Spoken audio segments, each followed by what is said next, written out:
Assalamualaikum warahmatullahi wabarakatuh. Kembali lagi di Ruang Hukum, Informasi dan Edukasi. Kawan-kawan, pada kesempatan ini saya akan bicara tentang perbuatan pidana.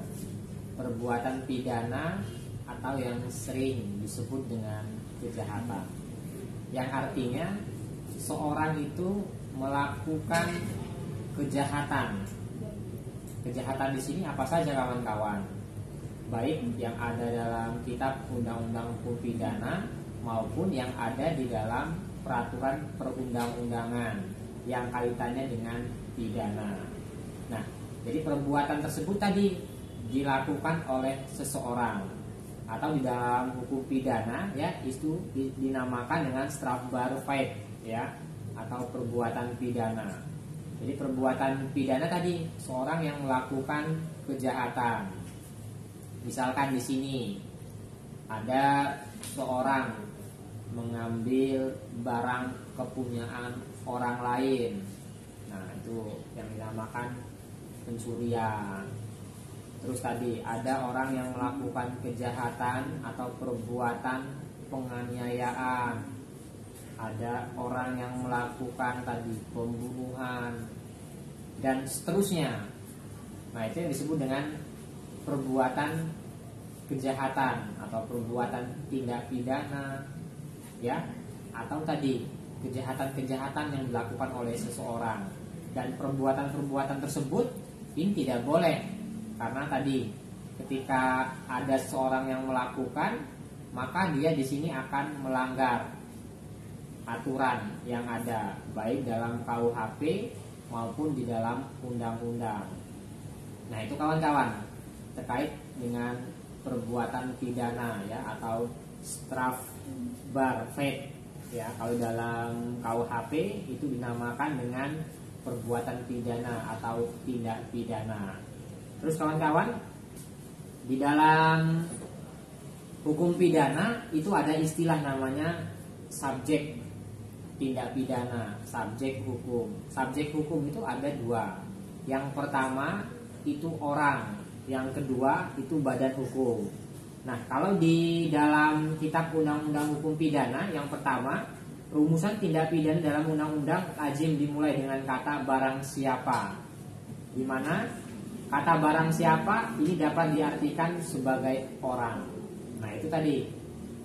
Jadi ketika ada seorang di sini yang melakukan kejahatan, baik yang sudah diatur dalam kitab undang-undang hukum pidana maupun dalam peraturan perundang-undangan yang kaitannya dengan pidana, maka seorang tadi harus bisa mempertanggungjawabkan perbuatannya tadi.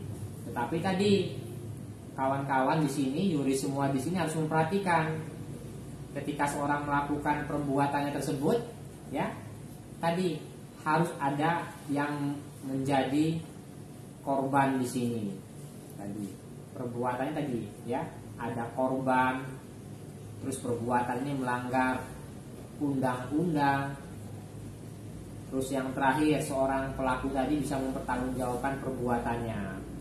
Nah, rumusan dalam pasal 10 KUHP disebutkan jenis-jenis pidana yang dapat dikenakan kepada tindak pidana ya atau pelaku pidana, pelaku tindak pidana atau orang yang melakukan kejahatan. Kalau di dalam KUHP itu ada beberapa. Ada pidana mati. Pidana mati ini tadi ketika seorang melakukan kejahatan extraordinary crime, kejahatan berat, maka seorang itu bisa dihukum dengan pidana mati. Kalau di Indonesia pidana mati ini ditembak seperti itu. Terus yang kedua ada pidana penjara. Ini waktu tertentu 20 tahun atau seumur hidup. Ada pidana kurungan. Terus yang terakhir ada pidana denda yang dapat diganti dengan pidana kurungan itu sendiri. Terus di dalam pasal 10 KUHP itu ada pidana tambahan. Yang di sini pencabutan hak-hak tertentu. Yang kedua perampasan barang-barang tertentu. Yang ketiga diumumkannya keputusan hakim. Di sini tadi karena dia sudah mendapatkan putusan yang tetap atau inkrah, ada di sini misalkan ketika dia mau mencalonkan kembali sebagai kepala daerah dan seterusnya, ini tidak boleh, dibatasi. Nah, kembali ke poin 1 tadi, pencabutan hak tertentu tadi. Di sini harus mendapatkan keputusan hakim yang tetap atau yang inkrah. Nah, itu kawan-kawan terkait subjek hukum. Terus ada badan hukum. Dalam kaitannya di sini dalam hukum pidana. Ketika tadi ada badan hukum yang melakukan tindak pidana kejahatan, ya, biasanya tadi siapa di sini yang melakukan kejahatan tersebut? Biasanya tadi dilakukan pendidikan, biasanya tadi struktur di dalamnya ini yang akan tadi mempertanggungjawabkan perbuatannya, atau ada istilah namanya abuse of power, penyalahgunaan wewenang seperti itu. Apakah direktur, komisaris dan seterusnya. Nah, itu bisa juga dimintakan pertanggungjawabannya. Nanti tadi surat menyurat dikirimkan kepada badan hukum yang sudah ada ke alamatnya dan seterusnya. Jadi itu kawan-kawan yang harus diperhatikan di dalam konsep perbuatan hukum pidana, ya.